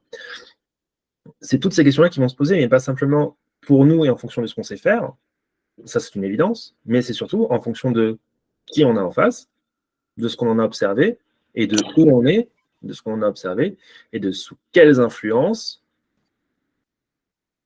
nous devons travailler. C'est-à-dire quelles influences sont en train de me soumettre à une certaine manière de travailler. Et dans ces influences-là, il y a l'environnement, il y a la personne en face, il y a le temps que j'ai à allouer à cette personne, il y a le contexte dans lequel j'ai ce temps à lui donner, il y a les personnes autour qui peuvent être observatrices ou non. Il y a plein de choses à prendre en considération. C'est ça qui va potentiellement vous orienter aussi vers une manière de travailler plutôt qu'une autre. Ça va? Et au fur et à mesure des expériences que vous allez faire, au fur et à mesure des gens que vous prenez en charge, toutes ces choses-là vont se définir de mieux en mieux. Et du coup, va te donner une lecture, Sylvain, qui va être de plus en plus précise. C'est ça qui oriente, en fait, plutôt vers l'un ou vers l'autre. C'est cette lecture presque procédurale au fur et à mesure et automatique que l'on fait de chacun de ces éléments influenceurs et comment on les rattache nous-mêmes à nos propres expériences en tant que thérapeute, de ce que l'on a déjà fait, mais des expériences aussi que l'on partage. D'où l'importance des analyses professionnelles à la pratique que l'on mène ici, parce que on s'enrichit aussi des expériences des autres et pas simplement des siennes. C'est ce qui nous permet aussi de nous remettre en question et de se dire, attends, moi, cette situation-là, je ne l'ai jamais connue. Comment j'aurais réagi, moi, face à cette situation-là? Est-ce que j'aurais orienté solution? Est-ce que j'aurais orienté problème? Est-ce que j'aurais fait un peu des deux? Est-ce que j'aurais d'abord commencé par solution, voir ce que ça donne, voir si ça bloque? Et si ça bloque, comment j'aurais fait? C'est toutes ces questions-là qu'on peut se poser, mais en fonction de nos propres vecteurs aussi et de notre propre manière de travailler, telle qu'elle nous a été influencée dans les expériences qu'on a passées. Et du coup, comment mon expérience, comment ce que je viens partager ici peut enrichir les autres et peut les faire moduler leur manière de travailler. Et alors que jusqu'à maintenant, ils étaient plutôt orientés solutions parce que leurs expériences les ont emmenés à se positionner solutions, comment aujourd'hui, on peut aussi leur donner envie peut-être de plus réfléchir à leur pratique et de se dire, attends, peut-être que là, je peux faire différemment. Et que là, si je m'oriente problème, je peux peut-être me libérer de certains carcans, de certaines difficultés, de certaines résistances que j'ai l'impression auxquelles j'ai l'impression de faire face, mais qui, au bout du compte, n'ont pas lieu d'être si peut-être je prends par un autre angle. Ça va? Du coup, vous êtes encore plus content d'être là. Ça se voit vachement. Je suis content de vous voir ça. Bien. Bon, c'est chouette. On a vu plein de choses aujourd'hui encore. Est-ce qu'il y a quelque chose que vous vouliez rajouter?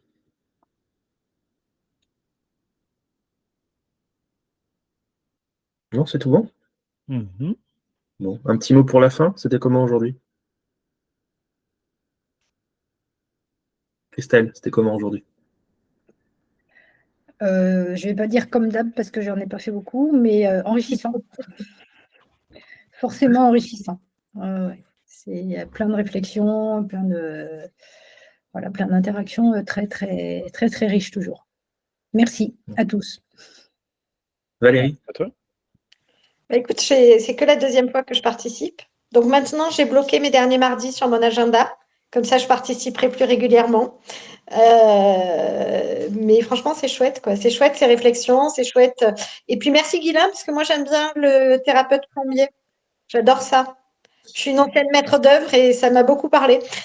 Bah, écoute, Parce que souvent, l'eau, le problème ne vient pas de là où tu crois.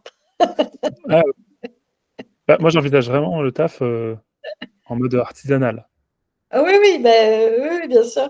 C'est un artisanat. Donc, il y a une théorie, il y a un savoir-faire, il y a une expérience, il y a une demande client, il y a un truc, il y a une notion d'élégance. Potentiellement, l'artisanat touche à l'art.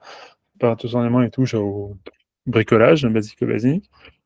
Donc, pour moi, on est des artisans. Hein. Ah oui, je suis parfaitement d'accord avec ça. Les artisans de la pensée. C'est mignon. C'est mignon. Linda? Pour ma part, oui, toujours. Bah ouais, bon, moi j'ai une soif de connaissance, donc c'est vrai que ouais, ça confronte et j'aime bien cette confrontation et d'aller encore titiller. Mais voilà. Bon, après, ça me montre aussi que j'ai encore beaucoup à faire, notamment à utiliser le bon vocable, voilà, parce que mais sinon, c'est ça qui m'anime que voilà, on n'est pas seul, il y a des covisions et que ça rajoute toujours un peu à l'étrier, je m'améliore, voilà, de jour en jour.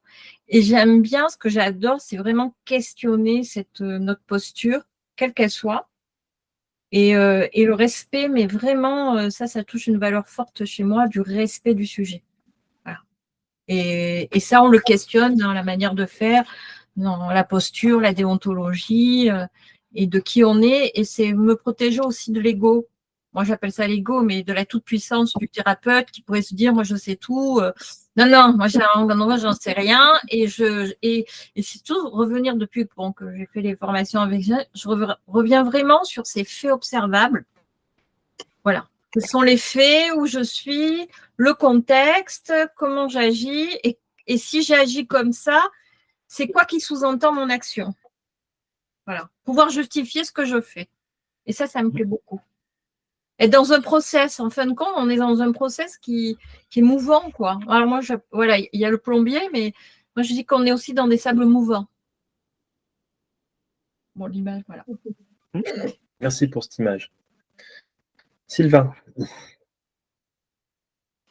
Moi, je suis ravi aussi. Donc, j'ai progressé dans ma réflexion. Donc, c'est très bien. Merci beaucoup. C'est toujours un petit peu inconfortable de se lancer au début, mais toujours très utile. Donc, ravi d'être là. Merci. Et je te remercie pour le courage dont tu as fait preuve pour partager ta séance et te lancer. C'est super cool. Je vous invite tous à oser ça. Parce que, vous pourrez demander à Sylvain. C'est la deuxième fois, Sylvain, je crois que tu me partages un cas. Il me semble, ouais. Ouais, et à chaque fois, ça t'a apporté des choses, je suppose. Exact.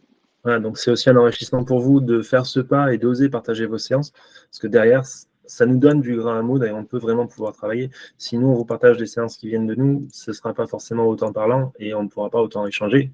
On est là surtout pour vous permettre ça et de vous permettre d'avancer sur des problématiques que vous pourriez rencontrer et vous aider à ça avec Guylain. Et on adore faire ça, on prend beaucoup de plaisir à faire ça avec vous.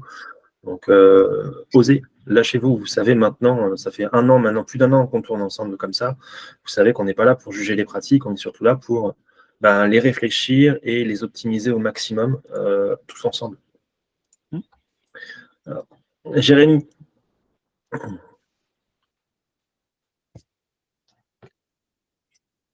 n'est pas là. T'es là, Jérémy? Tu as ton micro éteint, Jérémy. Jérémy n'est pas là. Eh bien, tant pis. Sur ce, Guylain, tu voulais rajouter un truc? Non, pas du tout. Non, ça va. Sur ce, j'ai passé un super moment avec vous. C'était top. Merci Ouais, encore, pareil. Sylvain, de nous avoir partagé ça. Merci Sylvain. Et Merci, avec plaisir. je vais donc vous clôturer ce moment ensemble et je vais vous souhaiter une excellente journée. Et on se retrouve déjà, sur le lab. N'hésitez pas à partager aussi sur le lab. On n'est pas obligé d'attendre un mois pour partager des séances. Vous pouvez faire des petites brèves de séances directement sur le lab à nous partager de façon à ce qu'on en discute, à ce qu'on puisse partager des réflexions, des ouvertures. Toutes vos problématiques, vous pouvez les poser dessus. Il n'y a aucun problème.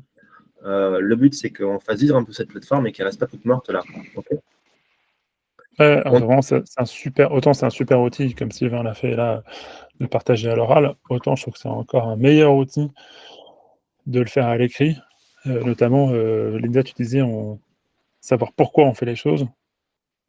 S'obliger à le mettre à l'écrit, une séance, c'est s'obliger à répondre à pourquoi. Parce que si on ne fait pas juste une retranscription théâtrale, si on dit, suite à, elle m'a dit ça, et du coup, suite à ça, j'ai voulu faire ça.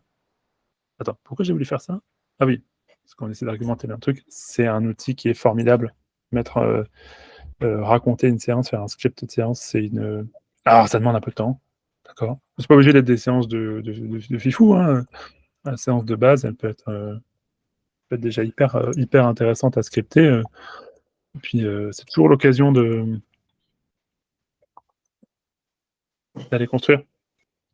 Et le partage avec les autres, c'est aussi une occasion de se donner du grain à moudre, encore une fois, pour soi-même, dans son propre auto-évaluation et sa propre transcription de la séance.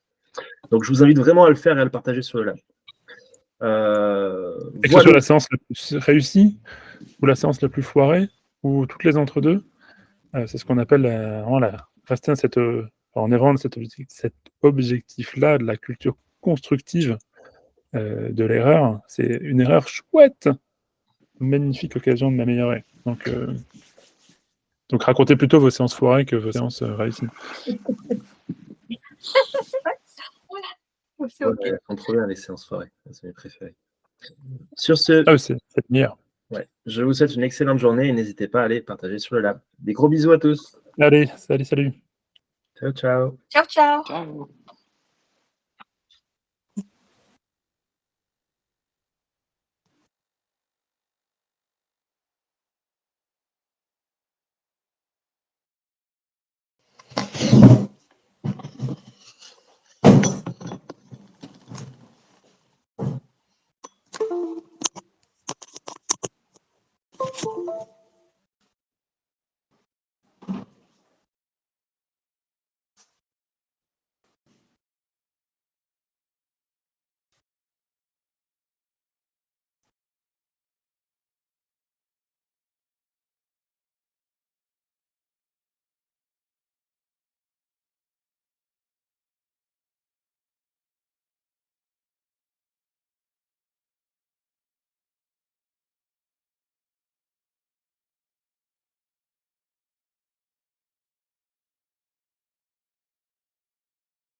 Ne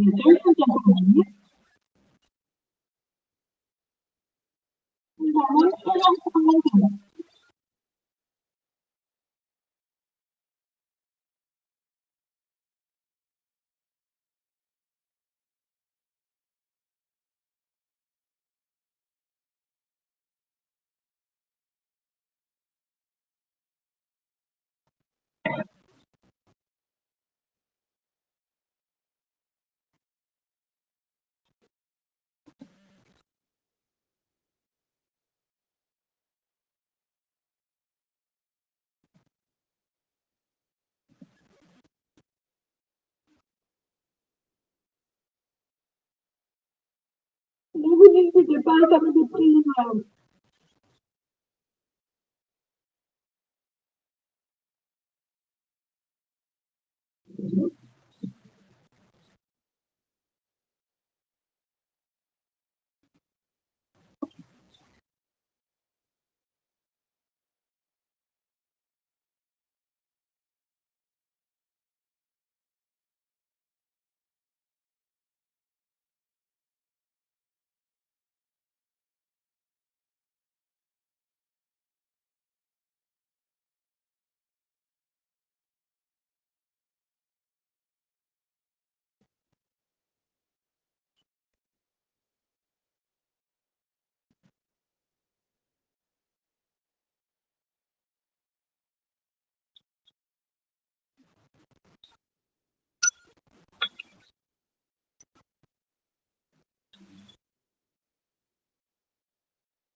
Non, mais pour qui je te prends celui-là?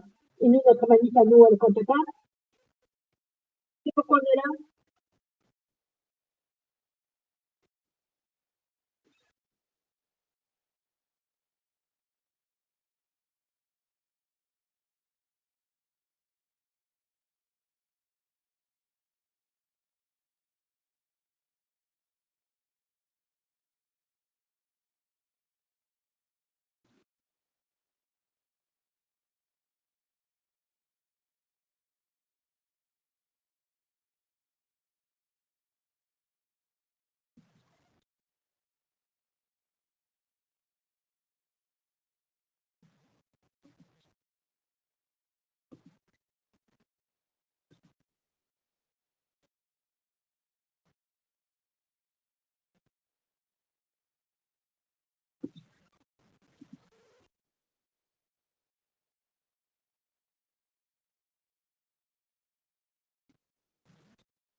Parlez pas de lesbienne, ça me déprime. Elle me manque.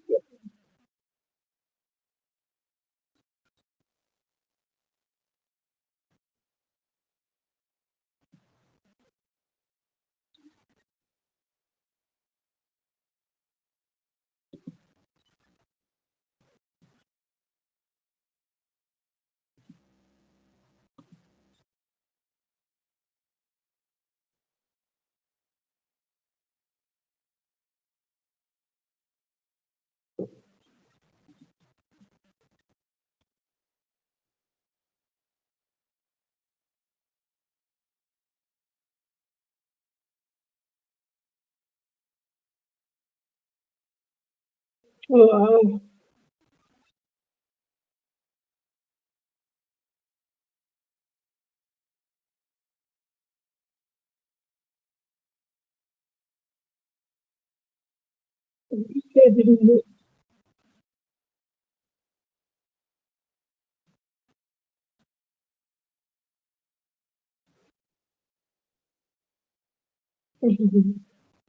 Magnifique.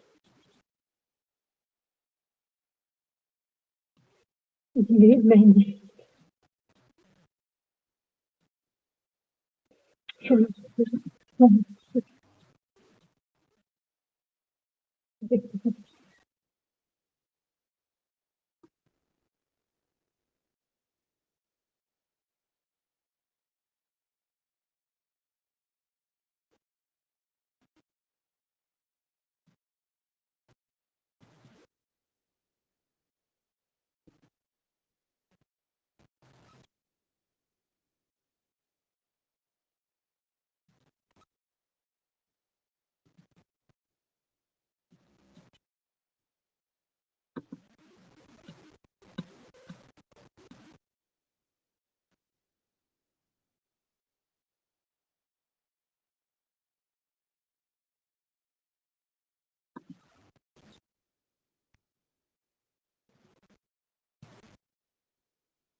We have discussed exercise on individuals with relatively healthy brains and no history of cognitive impairment or disease. But what about people who have already had a stroke or even dementia or Parkinson's disease? Is it too late for them to benefit? A 6-month study looked at women diagnosed with mild cognitive impairment. After participating in a 4 times a week walking program, they were found to actually improve in their neuropsychological measures, looking at executive function. Not only that, they had decreased levels of insulin, so better insulin sensitivity, and reduced levels of cortisol, which is involved in stress. In the EXCEL study, which stands for Exercise for Cognition in Everyday Living, 86 women with objective cognitive deficits found on neuropsychometric testing between the ages of 70 and 80 years were randomized to 3 groups. One doing aerobic training twice a week, one doing resistance training twice a week, and the third group doing balance training twice a week. After just 6 months of training, subjects in the resistance training and aerobics training had significant improvements in their attention and decision-making compared to the balance training group. How about cognition in Parkinson's disease? Parkinson's disease is a neurodegenerative disease that affects neurons that produce dopamine in the brain. It results in a slow and steady loss of motor and cognition function. There are multiple studies showing the efficacy of exercise, namely Tai Chi, in Parkinson's disease. Almost all studies favor Tai Chi. Tai Chi was shown to improve the Unified Parkinson's Disease Rating Scale, which measures motor function. It also showed that Parkinson's patients having trouble with initiating movements had better scores, and that their speed, which is typically slowed because of the disease, was much improved. Nocera et al. Showed that exercise not only improved the slowdown of motor function, it also resulted in a less steep curve of cognitive decline. This has benefits on quality of life, decreasing falls from motor dysfunction, increasing independence in activities of daily living, and slowing the progression of the dementia that can accompany Parkinson's disease. And what do we know about stroke and exercise? Most importantly, we know that exercise prevents stroke. Exercise prevents or reverses high blood pressure and metabolic syndrome, which is the combination of hypertension, diabetes, high cholesterol, and obesity. It's not fully understood, but we do know that there is a dose-response relationship between physical activity and stroke, which has been proven in some analyses of the association between stroke and physical activity. So the more you exercise, the lower your risk of stroke. And how about following a stroke? Where does exercise fit in there? Of course, strokes cause physical disabilities that can make exercise difficult and even sometimes unsafe. It must be monitored and guided by a professional like a physical or occupational therapist. A very well-studied physical therapy exercise called constraint-induced movement therapy has been shown effective in rehabilitating arm dysfunction. The premise is that the good or unaffected arm is constrained, often in a sling, so that the weak arm is forced to move and learn and get stronger. This specific therapy shows not only to increase arm strength, which is achieved by other therapy modalities, but this strength also translates into independence in activities of daily living. Another exercise important after a stroke is balance and mobility training. Stroke can cause serious handicaps when it affects your legs or sense of balance. Exercise helps to recover that lost balance and return a sense of independence. Exercise after stroke also helps from a cognitive standpoint. One of the most debilitating post-stroke deficits is actually cognitive decline, which affects up to 65% of patients. And post-stroke fatigue also affects 40 to 77% of patients. Exercise helps in both those domains. Not only does exercise help with deficits caused by a stroke, it helps increase quality of life and independence. And it can also prevent another stroke. So exercise is an important process that should be included in post-stroke recovery. In summary, fitness